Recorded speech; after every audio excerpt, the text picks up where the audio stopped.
ఓం విఘ్నేశ్వరాయ నమః. భాగవతము 28వ అధ్యాయము. శ్రీ మహావిష్ణువు దగ్గర జయ విజయులని ఇద్దరు పార్షదులు ఉన్నారు.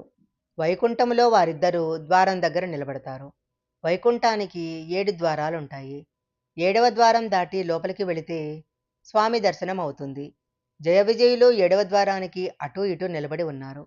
అప్పుడు సనక సనందనాథులు స్వామి దర్శనార్థమై అక్కడికి వచ్చారు. వాళ్ళు మహాజ్ఞానులు. నిరంతరము భగవంతుని పాదాలయందు భక్తితో ఉండే స్వరూపం ఉన్నవారు. వారు 7వ ద్వారం దగ్గరకు వచ్చి నిలబడ్డారు. అప్పుడు జయ విజయులు వారిని లోపలికి వెళ్ళడానికి వీలు లేదు అని అడ్డుపెట్టారు. అప్పుడు సనక సనందనాథులు, ఇది వైకుంఠము, ఇక్కడ మచ్చర్యము ఉండదు, ఇక్కడ ఎవరికీ కూడా ఒకరి మీద ఒకరికి మచ్చరం ఉండదు. అలాంటప్పుడు లోపలికి వెళ్ళి ఈశ్వరుని దర్శించుకోవటానికి అభ్యంతరం ఎందుకు? మమ్మల్ని ఎందుకు ఆపినట్లు? లోపల ఉన్న స్వామి భక్త పరాధీనుడు. భక్తులైన వారు వస్తే చాలు, ఆయనే ఆర్తితో ఎదురు వచ్చే స్వభావం ఉన్నవాడు. అలాంటి వాడు లోపల ఉంటే, వెళ్ళడానికి మేము వస్తే మా హృదయంలో ఆయనను దర్శనం చేయాలన్న కాంక్ష తప్ప వేరొకటి లేకుండా ఉన్నప్పుడు మధ్యలో మీరు అడ్డుపెట్టడం మించిన స్వాతంత్రము. కాబట్టి ఏది ఎక్కడ ఉండకూడదో దానిని మీరు చూడటం మొదలుపెట్టారు. కాబట్టి అది ఎక్కడ పుష్కలంగా దొరుకుతుందో భూలోకానికి పొండి అన్నారు. అప్పటికే జయ విజయులిద్దరూ సనకసనందనాథుల కాళ్ళ మీద పడి పెద్ద ఏడుపు మొదలుపెట్టారు. అప్పుడు శ్రీమన్నారాయణుడు బయటికి వచ్చాడు. ఆయన శరీరం మీద నల్లని పుట్టుమచ్చ ఒకటి ఉంటుంది. ఆ పుట్టుమచ్చను శ్రీవత్సము అని పిలుస్తారు. ఆ పుట్టుమచ్చను చూసి, ఆయన స్వరూపాన్ని చూసి సనకసనందనాథులు పొంగిపోయారు. మా అదృష్టం పండి ఇంతకాలం తర్వాత మీ స్వరూపం దర్శనం చేయగలిగాము, మా భాగ్యం పండింది అని ఆయన పాదాల మీద పడి నమస్కారం చేసి, పుష్పంలో చేరే గండు తుమ్మెద ఎలా చేరుతుందో నిరంతరము నీ పాదాల యందు అలాంటి భక్తి మాకు ప్రసాదించాల్సింది అని ప్రార్థించారు.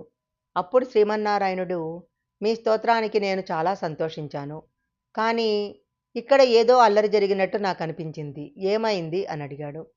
అప్పుడు వాళ్ళు, స్వామి, మేము తప్పే చేశామే ఒప్పో చేశామో మాకు తెలియదు, కానీ మేము లోపలికి వస్తున్నప్పుడు 7వ ద్వారం దగ్గర మమ్మలను వీళ్ళు అడ్డుపెట్టారు.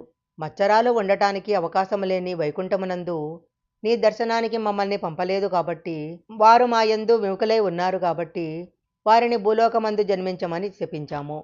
ఇప్పుడు నువ్వు ఎలా చెప్తే అలా ప్రవర్తిస్తాము. ఒకవేళ మా వలన అపరాధం జరిగి ఉంటే మన్నించాల్సింది అన్నారు. అప్పుడు శ్రీహరి, నా పాదాలు మీ వంటి బ్రహ్మజ్ఞానులు నమ్మి అర్చించిన పాదాలు కనుక ఇంతమంది చేత ఆరాధించబడుతున్నాయి. మీ వంటి వారి చేత పూజింపబడి మిమ్మల్ని రక్షించటానికి పూనికతో తిరిగి మీకు దర్శనమిస్తాను కనుక నిత్యపాయని అయి నిరంతరము లక్ష్మి నా వెంట వస్తుంది. నేను భక్త పరాధీనుడను. భక్తులైన వారు పిలిస్తే పరిగెత్తుకు వెళ్ళటము నా ధర్మము. ఒకవేళ అలా పరిగెత్తుకు వెళ్ళి వాళ్ళని రక్షించటంలో అడ్డు వస్తే నా చేతిని నేను నరికేస్తాను అన్నాడు. ఎంత పెద్ద మాటో చూడండి. ఎందుకంటే ఆ చెయ్యి లోకాలన్నిటినీ రక్షించే చెయ్యి. అలాంటి మీరు నిరంతరము నన్ను తప్ప వేరొకరిని కొలవనివారు, ఎప్పుడూ నా పాదాల యందు మనసు పెట్టుకున్నవారు, చతుర్ముఖ బ్రహ్మ అంతటి వారు సంసారమందు ప్రవర్తించి సృష్టి చెయ్యమంటే చెయ్యకుండా కేవలము నా పాదపంజరము మహోపచారం చేశారు. వీళ్ళు చేసిన అపచారం వలన నా కీర్తి నశిస్తుంది. ఇక్కడ శ్రీ మహావిష్ణువు ఒక అద్భుతమైన విషయాన్ని ప్రతిపాదించాడు.